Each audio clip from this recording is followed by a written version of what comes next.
महाराष्ट्राच्या पदाधिकाऱ्यांची मुंबई येथे बैठक झाली।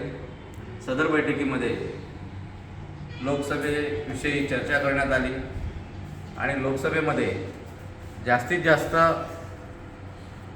भीम आर्मीच्या संघटनेमधील पदाधिकाऱ्यांनी काम करण्यासंदर्भात एकमत झाले आणि तसे आदेश अध्यक्षाच्या वतीने जिल्हाधिकाऱ्यांना देण्याचे निर्देश करण्यात आले।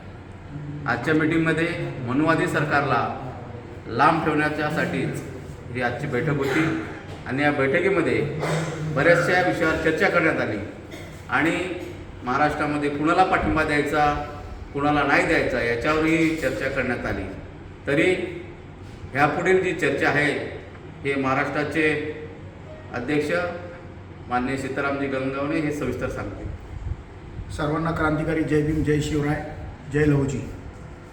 भाई चंद्रशेखर आझाद, भाई विनयरतन सिंग यांच्या नेतृत्वाखाली सुरू असलेली भीम आर्मी भारत एकता मिशन या संघटनेची बैठक आज दादर येथे पार पडली। त्या बैठकीला राष्ट्रीय महासचिव अशोकजी कांबळे,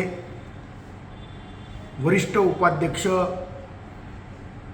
सुनीलजी थोरात, कार्याध्यक्ष सुनीलजी गायकवाड, महासचिव अविनाशजी गायकवाड, संघटक दीपकजी भालेराव, दुसरे उपाध्यक्ष बालेशजी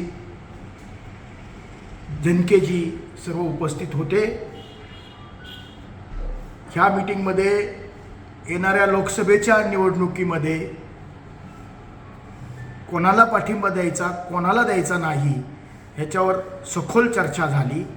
ह्या चर्चेतनं आम्ही विषयावर येऊन थांबलो की भारतीय जनता पार्टीसारख्या मनुवादी पक्षाला जर सत्तेतनं घालवायचा असेल तर त्याच्या विरोधात असलेल्या मजबूत उमेदवाराला मदत केली पाहिजे।